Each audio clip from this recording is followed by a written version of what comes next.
नमस्कार, PM news में आप सभी दर्शकों का स्वागत है। मैं आपके साथ राजू मिश्रा।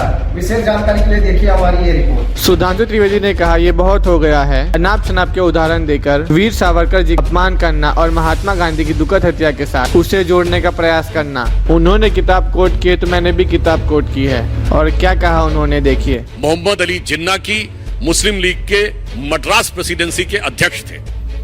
वो मद्रास प्रेसिडेंसी में उस जमाने में लगभग पूरा दक्षिण भारत आता था और मोहम्मद इस्माइल के टाइम में दक्षिण भारत की 30 में से 30 मुस्लिम कॉन्स्टिट्यूएंसीज मुस्लिम लीग ने जीती थी। जिन्ना की मुस्लिम लीग ने 1946 में जीती थी और 95% मुस्लिमों का वोट प्राप्त किया था। और मैं कांग्रेस के लोगों को बता देना चाहता हूं, अगर जिन्ना को उपाधि थी कायदे आजम तो मोहम्मद इस्माइल को उपाधि थी कायदे मिल्लत, यानी दक्षिण भारत के जिन्ना की तरह वो माने जाते थे।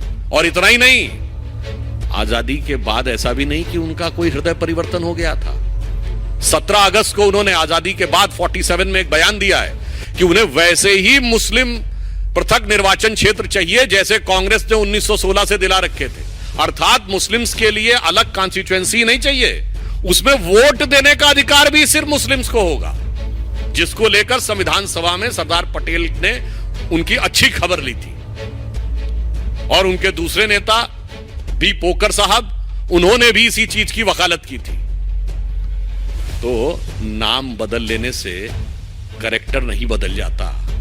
और मैं कांग्रेस से भी कहना चाहता हूं, गांधी जी का नाम रख लेने से वो कैरेक्टर नहीं आ जाता। और मैं यह भी कहना चाहता हूं कि बहुत बार ये हो गया, अनाप शनाप के उदाहरण देकर वीर सावरकर जी का अपमान करना और महात्मा गांधी जी की दुखद हत्या के साथ उन्हें जोड़ने का प्रयास करना।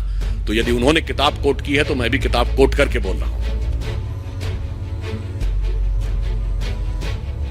एक बड़े लेखक हुए मनोहर मालगांवकर, जिन्होंने किताब लिखी the man who killed Gandhi in 1978, और उनका कोई संघ से कोई कनेक्शन नहीं था। उस किताब में वो लिखते हैं कि जब गांधी जी की हत्या संबंधी मुकदमा चल रहा था तो उनके वकील एमबी पोपटकर साहब को डॉक्टर अंबेडकर फोन करते हैं और मिलने के लिए बुलाते हैं। और उस किताब में लिखा है, मैं नहीं कह रहा हूं कि डॉक्टर अंबेडकर को कोट करते हुए वो लिख रहे हैं कि डॉक्टर अंबेडकर का कहना है कि आपके क्लाइंट सावरकर पर कोई केस नहीं बनता।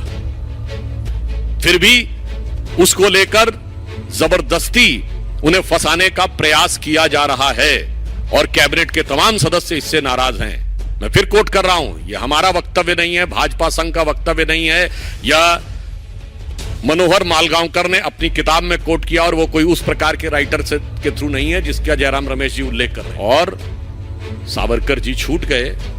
अब मैं पूछना चाहता हूं कांग्रेस से, शायद आप में से बहुत से लोगों को, आज की युवा पीढ़ी को न याद हो कि लाल किले में मुकदमे में निर्णय होने के बाद भी अंतिम निर्णय उस अदालत में नहीं हुआ।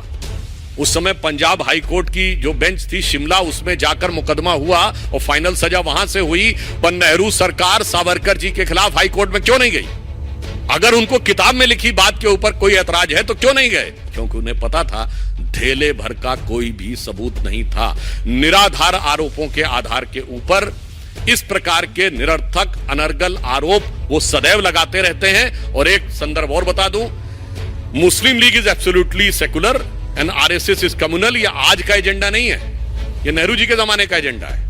आप लोग जाके चेक करिएगा, selected works of Jawaharlal Nehru, शायद सीरीज 2 या 3 में जाके आप चेक कर लीजिएगा।